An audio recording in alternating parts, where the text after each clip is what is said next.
¿en qué momento, de 14, 15 años, todo esto que nos platicas, en algún momento tú dices que te das cuenta que llegas al mundo y para un propósito? Y que en los 14, algo tuvo que pasar.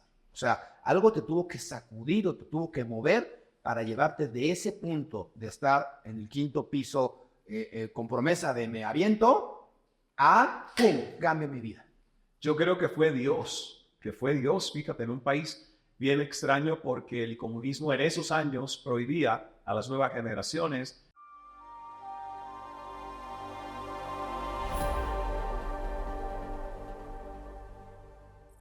ir a las iglesias, pero yo había ido a la iglesia. Mi abuela me había hecho católico, primera comunión, catequesis, casi fui monaguillo. Okay. Digo, yo también fui monaguillo. Tú fuiste monaguillo, ¿ves cómo las historias nos unen? Pues salud por eso. Salud. Después cuando me dijeron que no podía tener sexo y tenía que ser célibe, dije, no soy sacerdote. No, yo por eso no pasé. ¿Ves?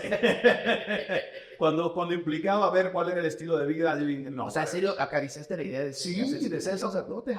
Y de hacer el seminario. Ahora, a los 11 años yo no pude seguir yendo a la iglesia porque mi madre, le dijo a mi propia abuela, en este país un joven comunista no puede creer en Dios, no puede ir a las iglesias. Pero yo mantuve a Dios en el corazón.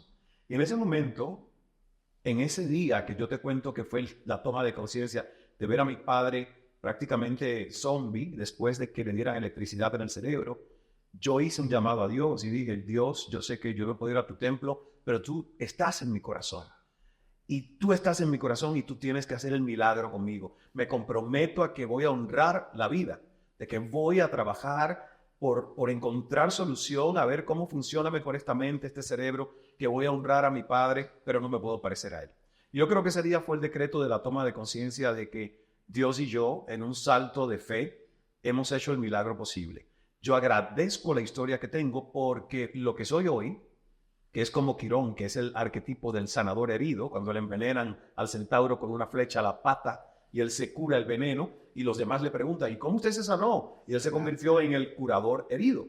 Ese es mi arquetipo. Yo nunca pensé estudiar psicología formalmente para enseñar a otros. Nunca pensé en convertirme en un maestro de desarrollo humano. Yo siempre quise comunicar, pero en medios de comunicación. Hice programas de entretenimiento, programas de concursos, noticias, entrevistas. Y fíjate, toda la historia mía me fue llevando a que lo que me sirvió a mí desde la desesperación para enderezar el cerebro, reprogramar el cerebro, sacar todo lo que yo le llamo a la mente la piñata. La piñata. Porque date cuenta que es una mente humana, es una caja que nace casi vacía, semivacía, y que otros la llenan por ti, como mismo papá y mamá llenan la piñata de sus niños en su cumpleaños. Rara vez es el niño quien llena su propia piñata, de lo que quiere que le caiga, son los papás. Y lo mismo hacen con nosotros. Papá y mamá con sus mejores intenciones llenan tu piñatita, que es tu mente. Y luego, ¿quién la llena? Los maestros, la escuela. Y lo llenan con lo que tienen. Y con lo que tienen. No puede llenarlo con otra cosa. Correcto. Entonces, en ese momento yo entendí que esta piñata estaba llena de cosas que no me pertenecen. Que mi identidad no la he creado yo. La identidad la está creando constantemente la sociedad por mí y para mí. Y la verdad que hice de eso un proceso divertido, a veces doloroso.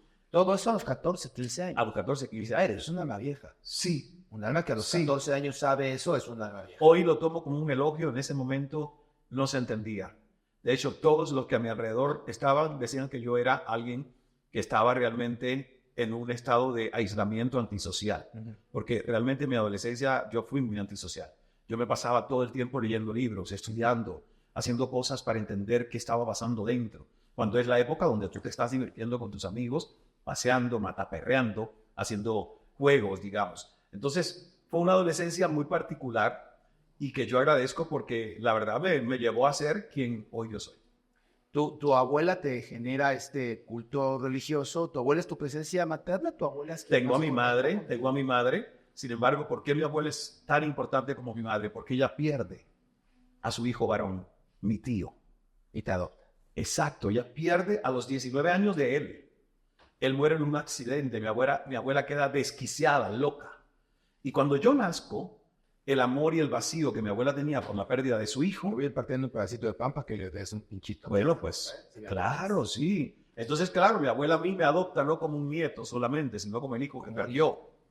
Y fue una relación emotiva, codependiente, poco saludable, eso lo entiendo ahora. Okay. ¿Entiendes? Y la verdad bueno, que honro la historia de mi abuela y en este momento entiendo el bien que me hizo y también muchas cosas que yo tuve que luego reprogramar de la dependencia emocional que creé con ¿Hay ella. algo que te duela todavía de esa etapa de tu vida? ¿Algo que sea para ti muy sensible entre tu abuela, tu padre y tu mamá en Cuba? Porque fue un pasado que Sí. tuviste que dejar. Sí, mira, yo creo que a mí lo que más me duele es que yo no estaba con ellos en el momento de despedirlos. Porque cuando tú tomas la decisión de salir de tu país, y no es un país libre donde tú entras y sales cuando quieres, yo estuve vetado más de 15 años de regresar a Cuba. Recuerda que en Cuba al que se va, ideológicamente le dicen traidor, gusano, apátrida, etcétera, etcétera, etcétera. Entonces, para mí el dolor fue cómo despido a alguien que yo no estuve presente en el momento de decir adiós. Y he tenido que hacerlo a conciencia, con sus conciencias, con sus espíritus y sus Tampoco energías. es que hubiera internet ni Skype. No, nada de esto. y exacto, como para hacer un funeral a distancia, en ese momento no lo había. Entonces murió mi abuela, murió mi padre, murió mi tía abuela, 3 figuras muy importantes en mi vida, y yo estaba en Toronto, Canadá, y no podía ir. Oye, y además estabas teniendo éxito y estabas brillando y estabas dejando Sí. atrás un pasado que no podías compartir con ellos. Exacto. No había una suerte de culpa, de dolor, de frustración, de cómo no traerlos, Sí. de cómo no procurarlos. Al inicio. Es otro tema que yo invito mucho a la gente a trabajar. Si tú vas a vivir con culpas, eso no es vida. Una de las cosas que más daño nos ha hecho de la religión judeocristiana o la tradición judeocristiana es el mea culpa. El que tú sientas culpa por todo. Yo no siento ya culpa por nada. O sí, hay excepción. Siento culpa cuando me como cosas que sé que no tengo que estar comiendo porque quiero perder peso.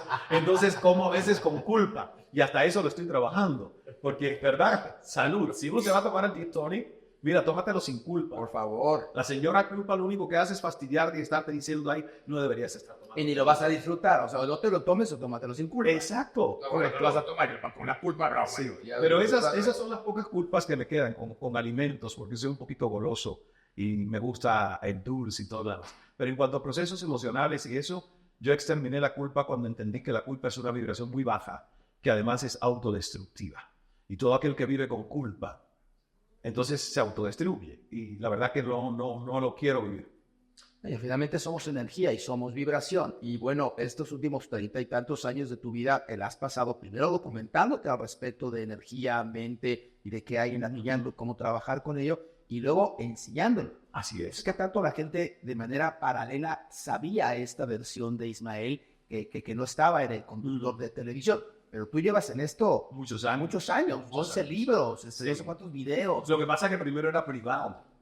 Era hacia mí, ¿ves? Era por el beneficio de conocerme más, de estudiar más el comportamiento del ser humano para lograr el alto rendimiento que yo siempre he querido tener.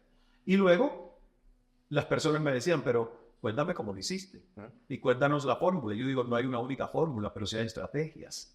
Hay estrategias, hay rigor en lo que yo he hecho, porque ha sido también unir el mundo de la espiritualidad con el mundo de la ciencia, que gracias a Dios cada día tiene más instrumentos y puede llegar a conocer más cómo funciona el corazón, cómo funciona la mente, qué cosa es coherencia. El cerebro total. Exacto, cosas que uno hace 5 décadas o 4 o 3 Estaban totalmente mal informadas.